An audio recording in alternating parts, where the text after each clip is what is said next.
Hey, welcome in, everybody. The Hot Golf Show, episode 4 of the Hot Golf Show. Hot stands for, of course, Heart of Texas. Everything happening in the heart of Texas golf-wise. Tonight and each week, that will be our focus, our weekly 19th hole golf chat about the latest happenings in the golf world right here in the heart of Texas, around the great state, and certainly around the world as well. The show emanates from our home base here in Austin, Texas, which, of course, is the heart of golf here in the Lone Star State.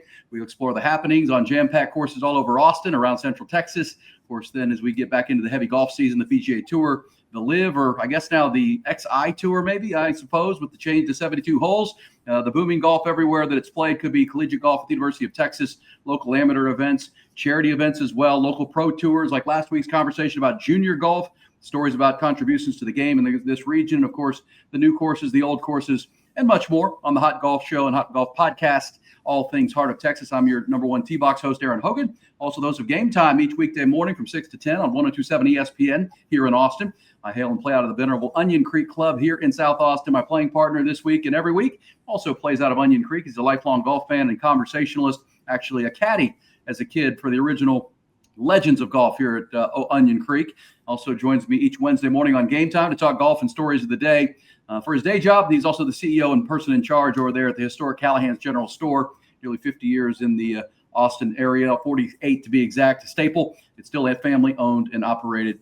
We appreciate all of you who found our debut episodes. Our first 3 had a listen. You can find them every week under the Game Time tag at 1027ESPN.com. Also now on our 1027 ESPN YouTube link. You can find them there as well. And on the app for 1027ESPN.com as we're growing up in the world here with this. So, Charley Wilson, how are you doing, my friend? I'm doing great, thank you. Happy to be doing this once again with you, Erin. Yeah, well, it's another week, and we hope that John Sosa, our partner last week, that came in and took those amateurs up to the Metroplex, is having a great week up there. We'll keep you posted on that. But to introduce our very special guest here on episode 4. Yeah, today we've got Scotty Sayers with us, and for those of us in the heart of Texas, many of us who are involved in golf in one way or another are familiar with Scotty, and those of us who aren't, let me give you a quick introduction. Scotty is the longtime business manager for Hall of Fame golfer Ben Crenshaw. But that's not all Scotty does. He's also the VP of Business Development for the Coor and Crenshaw design company. And he's also serving in another capacity that takes a good amount of his time. And we'll talk about some of those activities today. And that's as board president of the Muny Conservancy, and that's associated with the Lions Municipal Golf Course here in Austin, the long-standing historical golf course over on the west side of downtown. A lifelong Austinite, Scotty's graduate of both Austin High and the University of Texas, lives here in town. On this podcast, we'll talk with Scotty about a number of topics, such as what we kind of is the root of what we want to do here, and that's growing the game of golf. There's many ways to do that, and I think Scotty will add some nice color, at least I'm hoping so, today about growing the game of golf through golf course availability, as well as kind of making rounds available for our Heart of Texas golfers and golf audience.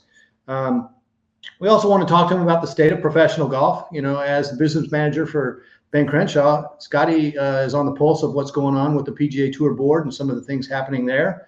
And he's got some opinions on maybe how things go and how things maybe should go. And then we also want to, I think we should probably touch a little bit about what that is with a business manager golf professional relationship, or as some people call agent-player relationship. And then, of course, lastly, to get an update on what's happening with the Lions municipal golf course status, the Save Muny effort. And Scotty, what else did I forget? Thanks for being on the show.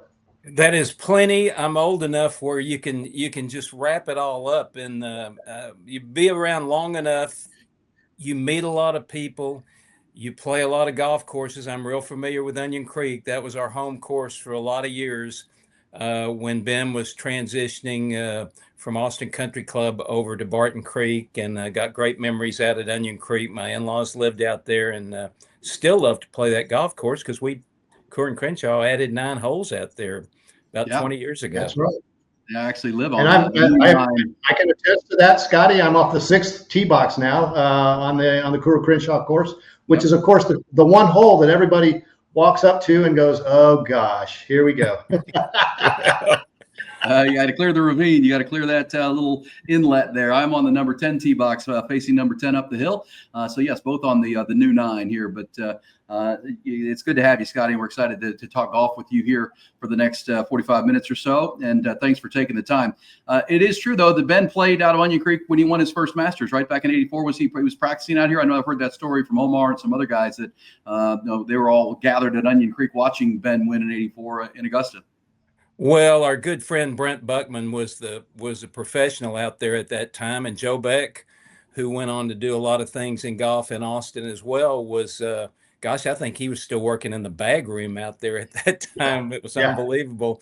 And Jack Gaudian and Jim Morgan and the whole crew out there. But yeah, that was Ben's home course from the period in kind of '82 to '85.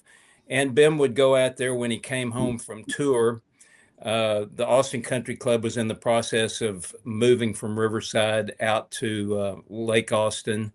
And so he found a new home. He knew a lot of people out there that his dad had played with for years at Austin Country Club.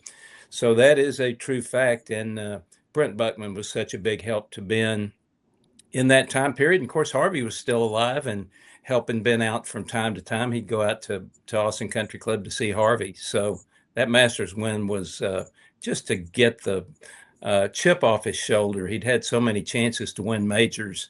And he was wearing an Onion Creek shirt that day, state of Texas, like y'all know. And I've got the shirt here in the office. So that's great. That's awesome. Yeah. Great bit of history here, and I know the folks still around here take a lot of pride.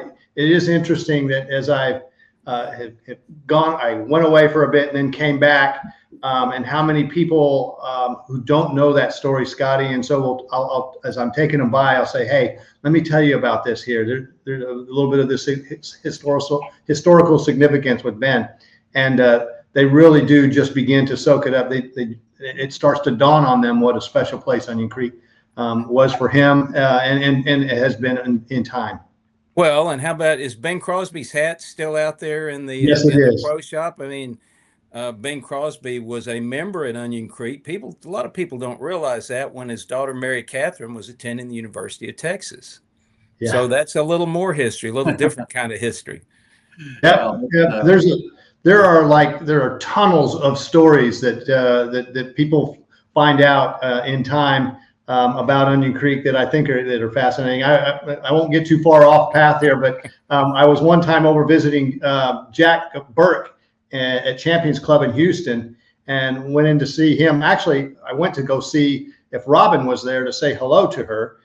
It'd been a long time, and I was living in the Houston area, and Jack ended up telling the story about when they were designing the golf course, about he and Jimmy Demerit flying into Onion Creek, and how he grew to distrust Demerit's flying skills and the way he would put a plane down to land out here. And it was just a hilarious story. So yeah, they're just little things like that everywhere out here. Yeah, for sure. It's a great part of Austin history, golf history, and the legends. I mean, we're going down this rabbit hole, but you could go on and on about Onion Creek. Yeah, absolutely. Well, so let's go back to the beginning, because this is where we started on the introduction. Is tell us how you became Ben Crenshaw's manager. Well, okay, so I met Ben when we were 10 years old. His dad and my dad knew each other, and my father had been in the legislature from Fort Worth, and we had just moved to Austin. My dad was working for Governor Conley back in '63 when he was first inaugurated, and they finagled me onto Ben's baseball team, his Little League baseball team. And I think the first time I actually saw Ben, though, was over at Lyons Municipal on the putting green with a group of guys.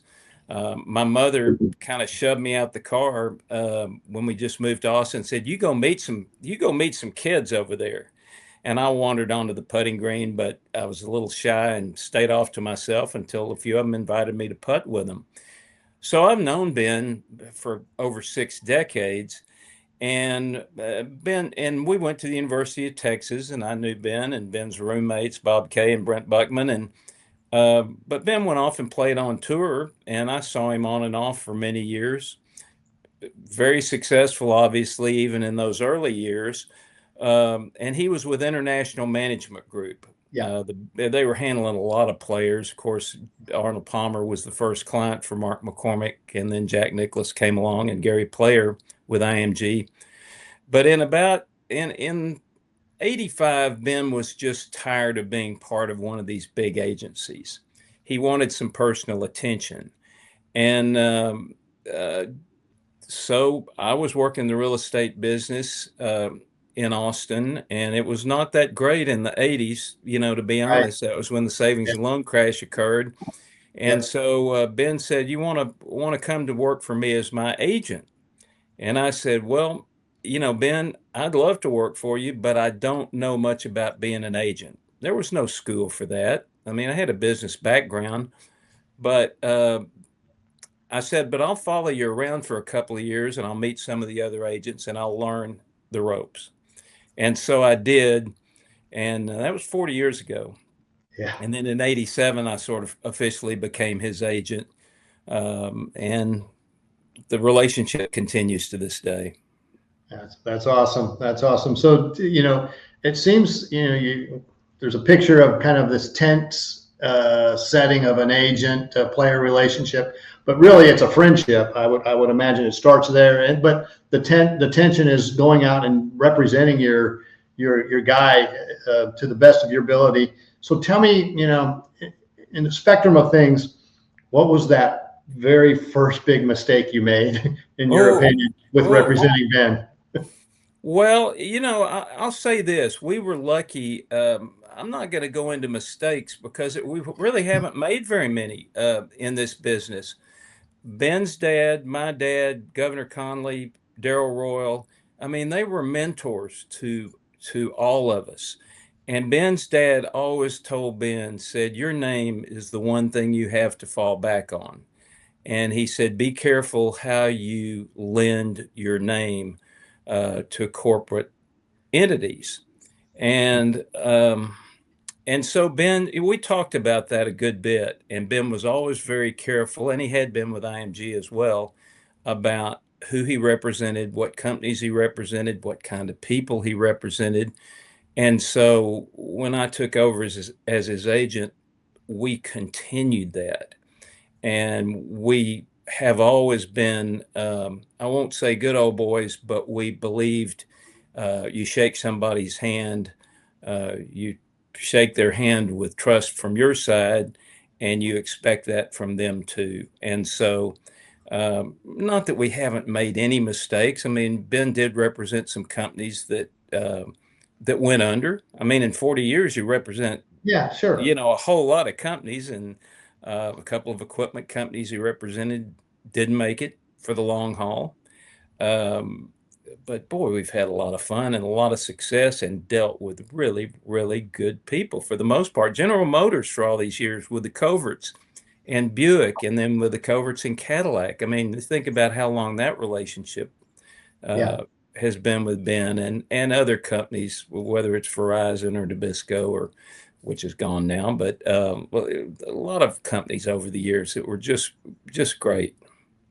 Yeah. And I to say you've known Ben Crenshaw since you're 10 years old. I mean, I had one good fortune of playing around a golf with Ben, a buddy of mine, for a Save Muny charity auction, bought around paid the highest bid to play with Ben, and with I think it was Luke Wilson out at Austin Golf Club, and he invited me to come play. It was one of the best days on a golf course I've ever had. He didn't know me from anybody, but just the nicest and kindest person. And another famous family in Texas I've gotten to know in my world is the Ryan Sanders Group and Nolan Ryan, and they remind me the same. The brand is so gold standard. And Nolan, I know, and Reed and Reese are very careful, and Nolan is about the people he works with, and kind of very similar to me. Both Texas legends, both Texas heroes. But man, are they understand what that Crenshaw name means, what the Ryan name means, and they won't just put it on just anything. I'll tell you this, Erin. That's funny you mentioned that. Ben and myself, we are very tiny tiny parts of the ownership in the Round Rock Oh, wow. Express. And it's because of people like that you mentioned, for sure. Yeah. We love being involved with the Ryans. Yeah. So Texas legends both, no doubt about it. Well, then appreciate those stories. Go ahead, Charlie. Yeah. So I also, with that and in that kind of same kind of vein of conversation, what was like the most rock solid decision that you guys ever decided with, based on your advice to Ben? Well, I think to limit the number of corporate relationships that he had. You can imagine in the 80s when Ben was playing some of his best golf, and then even after the 95 Masters, uh, all kinds of different offers, some of them very quirky, some of them very solid. Uh, Ben just said, and we decided it was best for him to continuing to play good golf is keep the distractions to a minimum. And sure, we had corporate relationships with Buick and Bobby Jones Sportswear and Verizon and different companies during that time period, and equipment companies, good equipment companies like Titleist and later Cleveland. But I think it's limiting his exposure, and he wanted to be in the golf course architecture business very much. So you can only do so many things, and the noise, comes in, and you want to be able to raise a family and play good golf. So there were a lot of distractions, and I think Charlie, your question is a great one. What did we decide to do about that? And Ben made the ultimate decision, of course, but I think we were on the right track. Kind of the less is more for you. A little bit of that. Not that there wasn't a whole lot going on, for sure, but the architecture business started taking a good bit of Ben's time once he really got into it and the company began to be successful. So that's a good segue. Tell us a little bit about how you all got into that business. Where's the root of all of that? Well, the root of it really, it goes back to when Ben visited the country club in Brookline in 1968. It was one of his first trips outside of Texas. He was playing in a junior golf event, a big event up on the East Coast, and he was exposed to a different kind of golf course architecture than we see in this part of the country. Yeah. And he really fell in love with the idea of studying about golf courses, and then it evolved into reading a lot of books, studying the great designers and some of the great players. I mean, Ben loves golf course history, as we all do. But that evolved in his desire to get into the golf course architecture business. And he was very fortunate in 1985 to be introduced to Bill Coor, who had built Rockport Country Club and King's Crossing down in Corpus Christi. Bill had worked for Pete Dye, and Pete had kind of left him at Waterwood as superintendent, but Bill began his desire to build courses, and they met 40 years ago. We're celebrating our company anniversary this year, nice. 1985, and it was hard going for the first few years, but that's really how Ben got into the architecture business. And I will, full disclosure here, I would love to do part of the design, but two guys is enough doing a design on a golf course. So I do the business aspect for the company. So I was going to ask partner. How did they pull you in, and how did you figure out where your role was in all of that? Well, I was starting to work for Ben at that point, and again, the savings and loan business affected the golf course business because some projects went under. The first couple of projects Ben and Bill did together went under before they got very far down the line. And they had actually done started those jobs on a handshake. And I said, fellas, you might want to have contracts when you build these golf courses to at least protect getting some of the money back for the time you put in. And so I was brought in to the partnership very early on. But those were tough times until we got Kapalua and Barton Creek opened in 1991 and started to really build a reputation. But there were some failed projects, one up in Colorado, one in Houston, by the way, that became Blue Jack National. We routed that, but someone else seemed to come in and got on top of that. Yeah, Tiger took that one about 30 years after we first broke ground out there. But anyway, those are great stories. But we have now built 37 new golf courses, championship golf courses, and done 13 major renovations, including Pinehurst #2 and Maidstone, and just some of we've been so fortunate to work in some of the great places in this country on golf and now in the world. Yeah, before we got on, I was looking at some of the courses that you guys have designed, and those are just beautiful spots in the world. And some of the spots are in places that you would never believe a golf course would be. Sand Hills, Nebraska, right? Well, that's a 45-minute show in itself. Let me tell you, Sand Hills was this was before Bandon Dunes and before Sand Valley and before Pinehurst had 11 courses. This was such an idea of building golf in a remote part of the country, being central Nebraska. It's hard to get to. Requires a plane. Yeah, Dick Youngscap came down here one day, the fellow that had the idea of doing a course in the Sandhills of Nebraska on the Ogallala Aquifer. I mean, it's like the land you see in Lonesome Dove when, Gus and Call are running the cattle up north, but it's so perfect for golf. Dick Youngscap was able to convince Ben and Bill to go up there and look at the property. And they said, well, we'd love to build a golf course out here, but, will people come to it? And Dick said, you let me worry about that. You just find the holes out here and we'll get the property and you can build 18 holes and the people will come. And lo and behold, they did. So a bit of a Field of Dreams concept, golf course style. Exactly. That's the perfect description of it. And that's really the birth of places like Bandon. Mike Kaiser had this idea to do something on the coast of Oregon, which again, very difficult to get to. Oh yeah. And so he stepped out and had Tom Doak and David Kidd do the first 2 courses out there, and people rushed out there.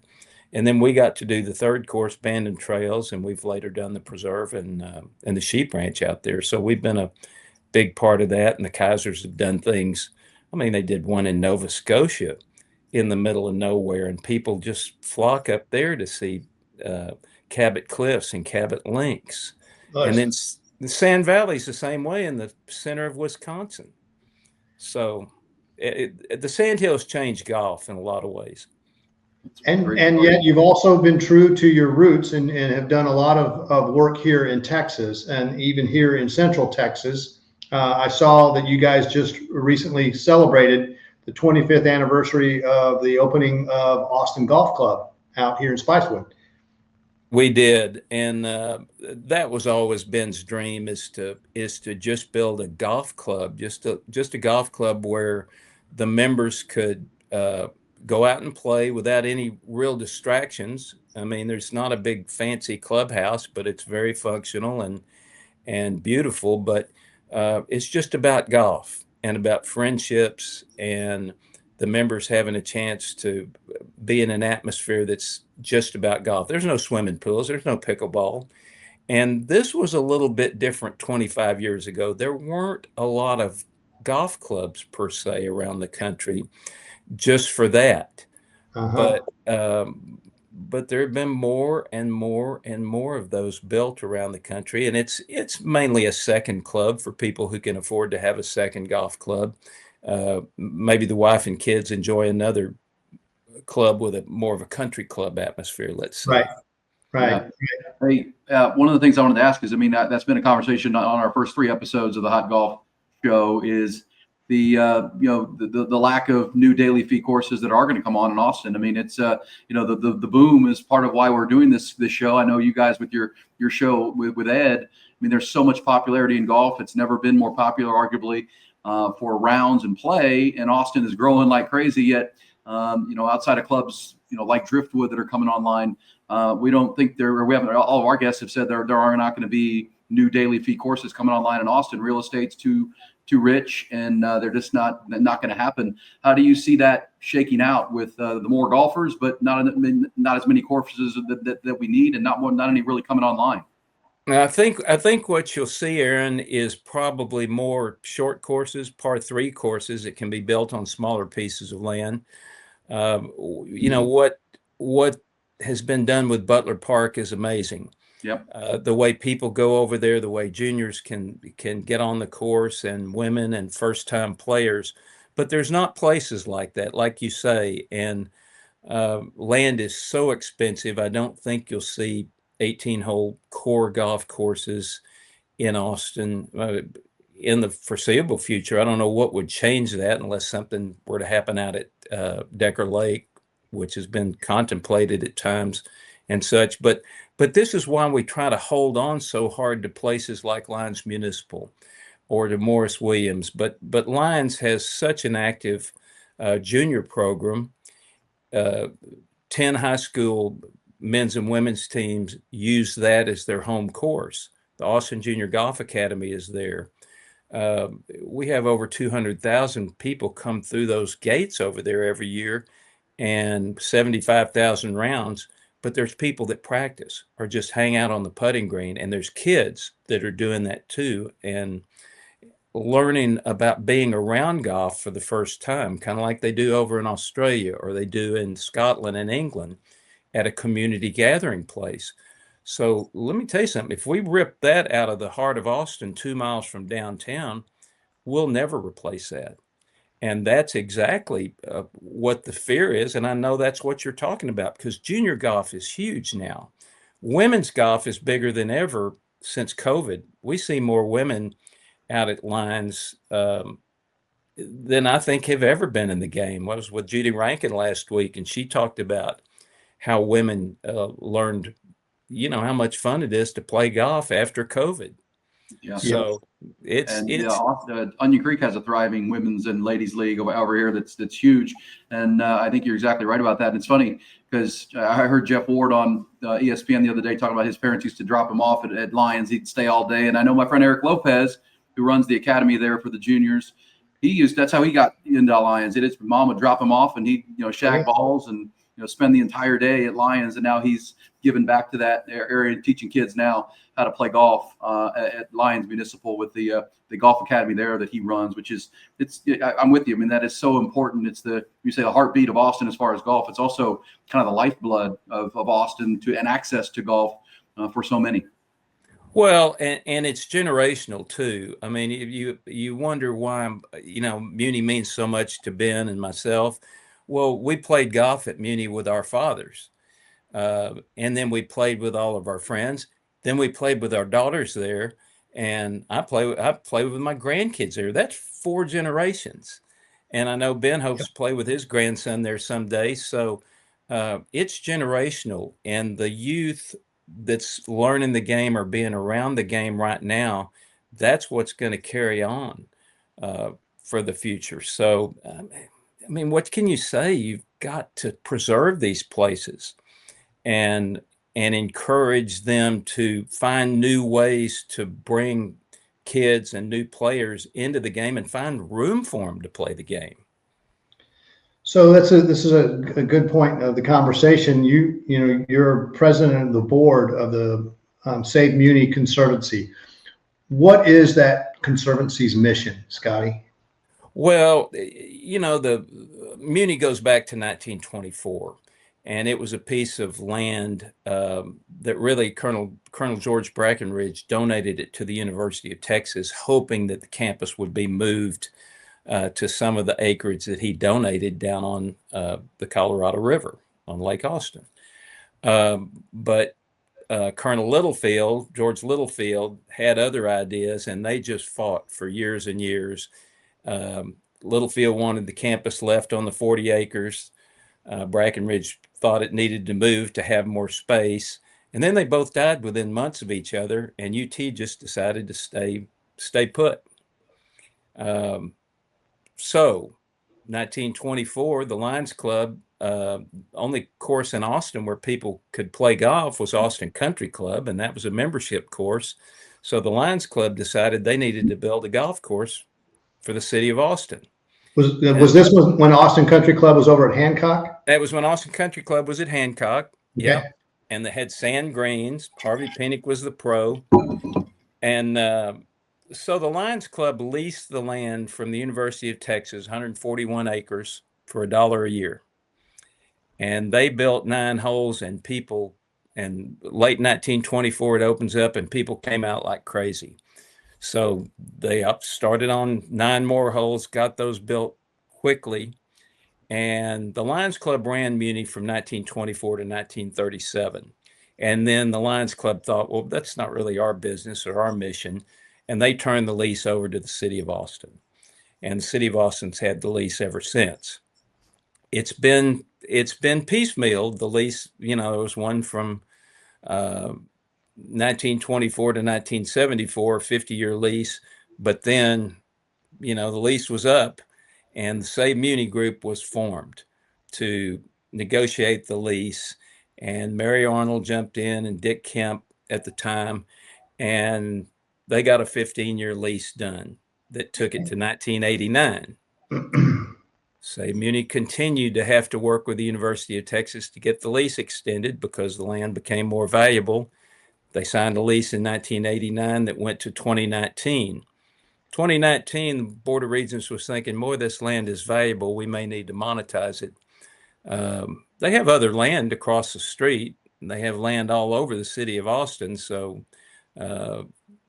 anyway, Ben and I just said, we're going to take this Save Muny effort a little bit further.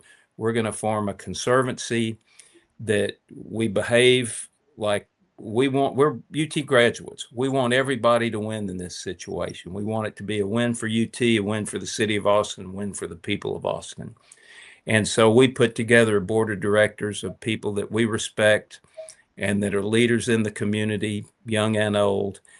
And for the last 6 years, we've been negotiating with the university, with the help of the city, and trying to find some solution. We're not there yet. So how has that pace been? Has it been pretty uneven, or describe how that works, that negotiation?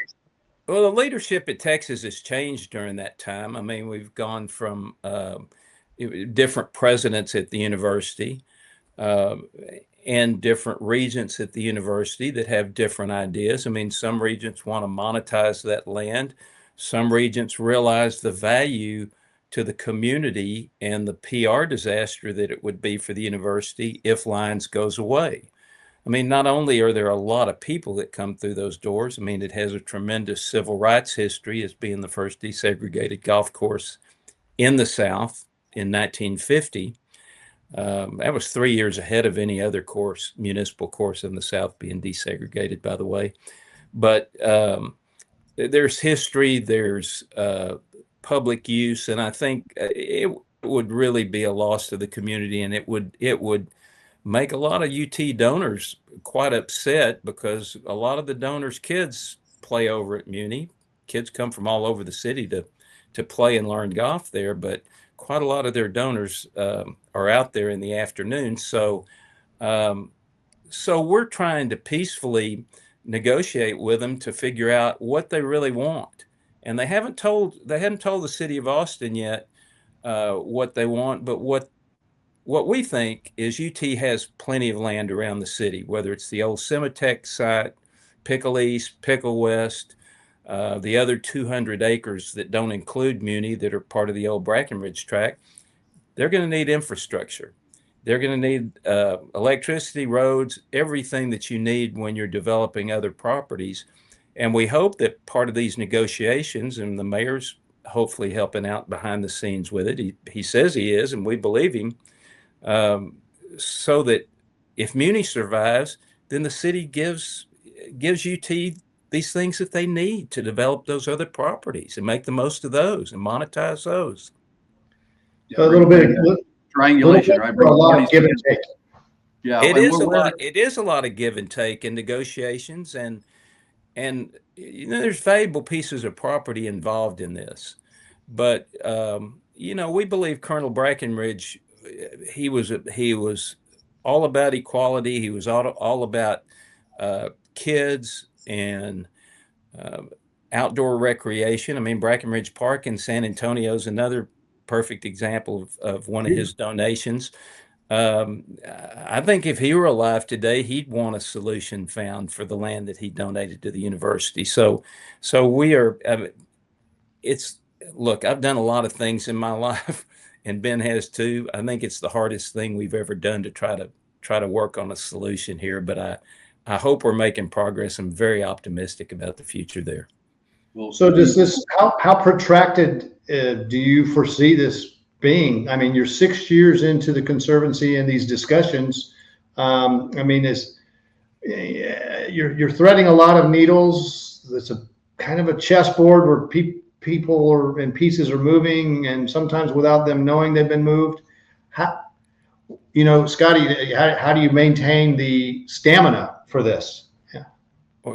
Patience. I mean, it's like playing in the golf, like in a U.S. Open, where if you make a bogey somewhere along the way and you feel like, oh, I heard this rumor over here, doesn't sound very good, and then you make a birdie and you find out that somebody inside at the university is really in favor of saving the course. So it's patience, and it's we want to behave like ladies and gentlemen. A lot of people get angry at the university because they haven't made a deal to either donate the golf course or extend the lease or sell it, if we can, and we can find donors that'll pay a lot of money to preserve that course. Um, People get angry, but we try to have patience, and we've always tried to behave like ladies and gentlemen with our conservancy towards the university, and I hope they'll realize that we want everybody to win in this instance. I'd love it if UT would brand it the University of Texas Lions Municipal Golf Course. They would brand it, run it, keep the land in their system, and it could be one of the greatest PR moves in the history of the University of Texas. UT Golf Club's a private club. It's got a great facility for the team, believe me, but it's not open to the public. And a lot of colleges and universities have their own golf course. Yeah, right there at the Texas A&M campus, right in the shadows of the dorms, right there is their campus golf course. Texas Tech, Texas Tech, Yale, Duke, Ohio State, you name it. And a lot of the universities do have their own courses. We built a course at Notre Dame where the students can play and play for a reasonable rate that's open to the public, and a really, really good golf course. Yep. Well, I mean, it seems so logical to me, and I've been in Austin now 30 some years, and I've heard these stories from all sides. What is part of the challenge, as you said, the leadership changes so frequently at UT that have had a presidential change out and the Board of Regents, and then City of Austin government changes. Is that part of it, or is there just an unwillingness to finalize something? Well, it depends. I mean, Bill Powers wanted the problem solved, but he wanted money for the course, and we found a way to get it. And then they decided they didn't really want either that amount of money, or they wanted to continue negotiations for things on their other parts of the property. When President Hartzell was there, we really didn't have a whole lot of engagement at that time, or FinVis. But I'm hopeful that Jim Davis, who went to Austin High, he went to Cassis, he knows about how important it is. And it's not just a West Austin deal; it's the whole city that comes over to play golf there. But we're hoping that Jim Davis and Kevin Eltife, who's chairman of the Board of Regents, will just sit down and talk to us about it. The governor's had us into his office and said he will help us out. It would be a great legacy for any of them, for the university or for the governor of any. We don't care who saves it.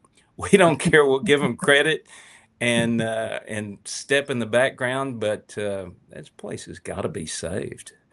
Yeah, I would agree. Can I just ask for our audience and the people who listen and are going to tune into the Hot Golf Show, how can they help? I mean, I know the Conservancy and you have fundraisers. How can folks who want to be a part of helping to push this Is there a way? Is there a website? Is there a way to be involved in any way? Yeah, we have savemuni.com.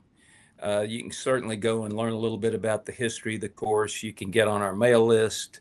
We have Instagram and Facebook pages. But look, if anybody out there watching and listening knows any members of the Board of Regents, if you have contact with the mayor, with the governor, with Jim Davis, the president of the university, or just movers and shakers in town, talk it up. Shoot an email, send a letter. Just keep the noise where they know how important this place is to our community. They have a lot going on at the University of Texas, and sometimes they don't come over and visit the course and know what improvements the Conservancy has made in partnering with the city, and what a wonderful place and vibrant place it is. So we just want to show them, and we want to show the city council and mayor that Muny will always be relevant in this city. It's older than Zilker Park, for crying out loud. I mean, it's one of the best pieces of green space in our city. Yeah, and there's just so many folks who enjoy it in various ways, kind of like you said, going back to the English Scottish way of, hey, walk your dog out there, and hit some putts, it's chip some balls, get out and play 9 late, all those kinds of things that make golf accessible to people. And again, going back to kind of the premise of grow the game. And you guys, I can imagine you guys with how you are and the way Ben is, use that golf etiquette, if you will, to encourage people to continue to come together and play nicely together and figure this out, and be honest about your score. Hey, listen, the etiquette and the values that these kids learn out on the course. I mean, you guys know what that means to them later in life. And when a young man or young woman walks up to me or to Ben when we're out at the course, and they take their hat off and they shake our hands and they say, "Thank you for trying to help save this course." I mean, boy, you get chills. Yeah. But what First Tee is doing with their core values ideas, kids learn manners from golf, and you know how important that is in this day and age.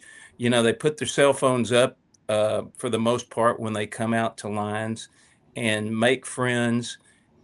It's a great atmosphere in a safe place for kids, and those places are all around Austin in golf. As you said, Erin, they have that out at Onion Creek, and they have it at Austin Country Club and at Westlake Country Club for the juniors.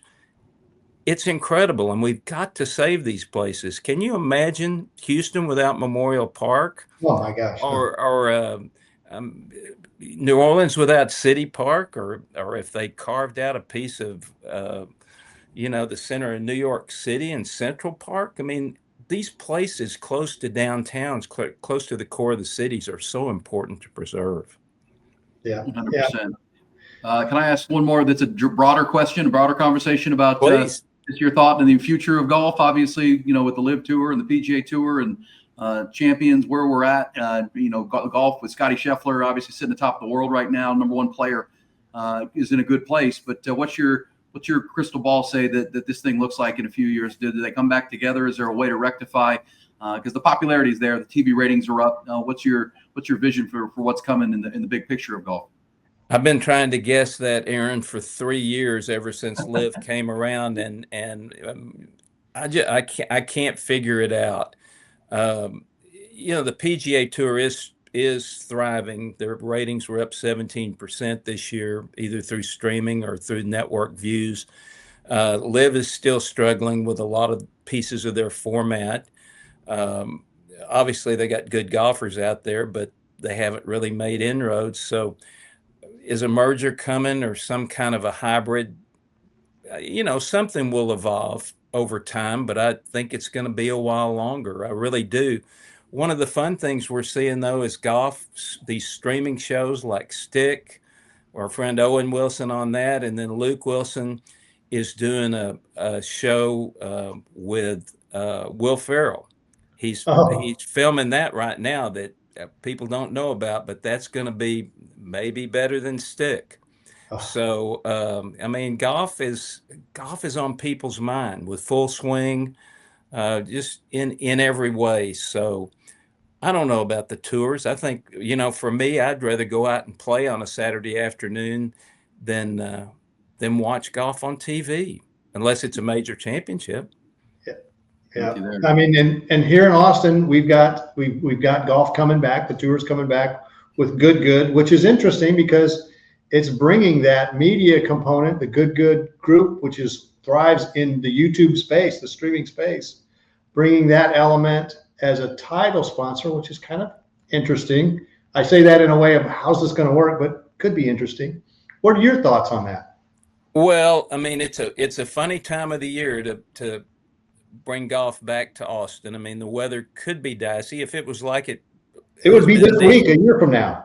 Yeah, so it's good if it's this kind of weather. Yeah. How's it going to stack up with UT football in the news? NFL football. I mean, people are thinking football in the fall. I don't want to be a naysayer about it because I think they'll have a lot of the ex-UT players playing. Um, Boy, the fields are not that great in the fall as far as big names. It's Yeah. hard to look at the leaderboards on the weekend and say, "Boy, I want to watch that on TV on Sunday afternoon instead of watching the Cowboys."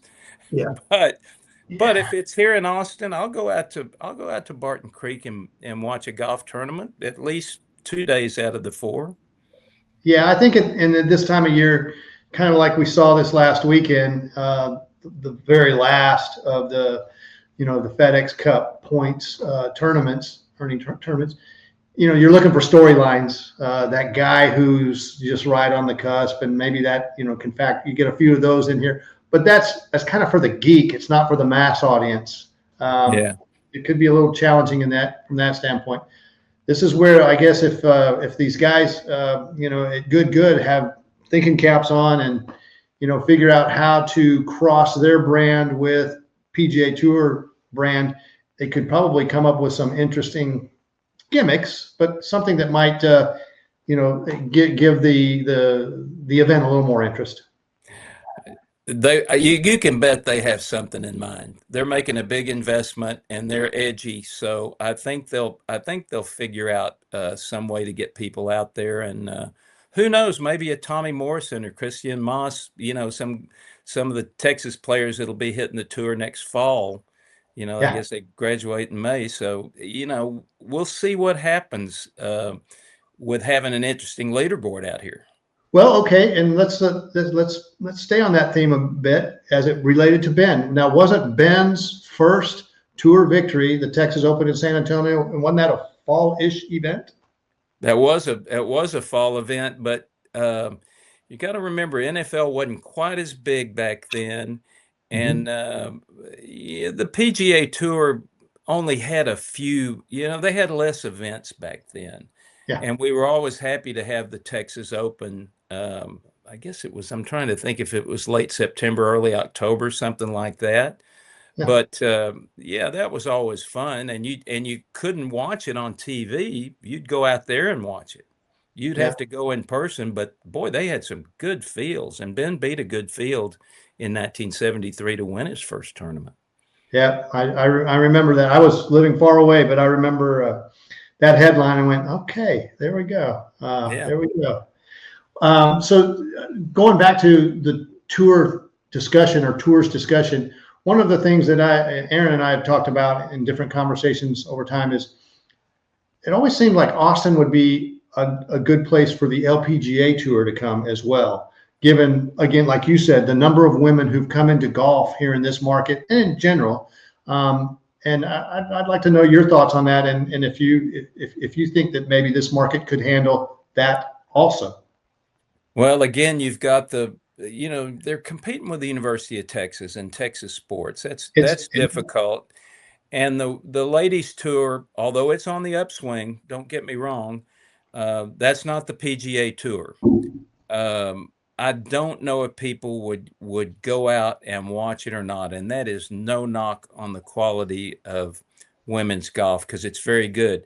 And remember, they've tried women's golf in Austin. The Onion Creek had the Kathy Ireland out Yep. there for right after the Legends left.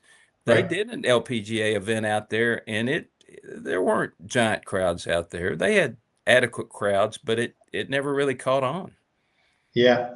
Yeah, it's a challenge. I mean, and one of the other things that we talked about was, maybe Austin one day could be where a crossover of the two tours come together, something like that might sell. Well, that's interesting. I mean, like I said, I was with Judy Rankin earlier this week, and she and Ben used to play together in the mixed team championship. That was years ago. Yep. And she talked about how nervous she was playing with Ben. And she's one of the greatest players in the history of the women's tour and the best female announcer, I think, to this day in golf. But, that could be an interesting event, too. That'd be fun. Yeah. Very good. Well, Scotty, we appreciate your time tonight on this episode number 4. It's obviously very informative. It's exactly the theme we want for Hot Golf, Heart of Texas golf conversation. You're in the middle of it and have been for a long, long time with Ben Crenshaw. SaveMuni.org or SaveMuni.com is the website. I know you also have a show with my coworker and your good buddy Ed Clements every Saturday over there down. Still doing it down at Dirty Martin's on Saturdays? We're at Dirty Martin's from 5 to 7. We do golf from 5 to 6, and then football from 6 to 7. And Mark Brooks is part of our team now, Awesome. too, along with Ed's son Ben Clements. So we have fun and completely unscripted, kind of like this. We can go off on these tangents, and so. Great success to you guys. I wish you the best. I mean, I wish there was more golf talk in Austin, really. It's a good sport for this city because of our outdoor nature, and it's going to continue to grow in this town if we just keep what we've got and add a few more things to it. Yeah. I couldn't agree with you more, and that's kind of our pledge. That's at the root of what we're here for. Good. Well, thanks. And y'all come over and see us on our show sometime. We'll do crossover anytime. That'd be great. That'd be great. All right. Scotty, thanks so much. Appreciate you. Thank you. All right. Well, thanks again. And again, guys out there watching, you can, as Erin said at the top of the show, you can go to 102.7 ESPN to see where it's loaded into the YouTube. On that, Charlie. We're stepping it up. It's going to be on our YouTube channel now. We've got our tech people on it. All the episodes will be uploaded to our YouTube, which also can be found right on our app. If you just go to 102.7 ESPN and download the app, it's right there on the main page as part of our tech content and high-tech content. So it'll be there every week. And Charlie, we'll see you tomorrow morning at 9 for the Inward 9, the Back 9 segment that we do. And Scotty, again, thanks so much. That'll wrap up episode number 4 of the Hot Golf Conversation, the Hot Golf Podcast. Thank you, gentlemen. That was fun. Thank you, guys. Appreciate it.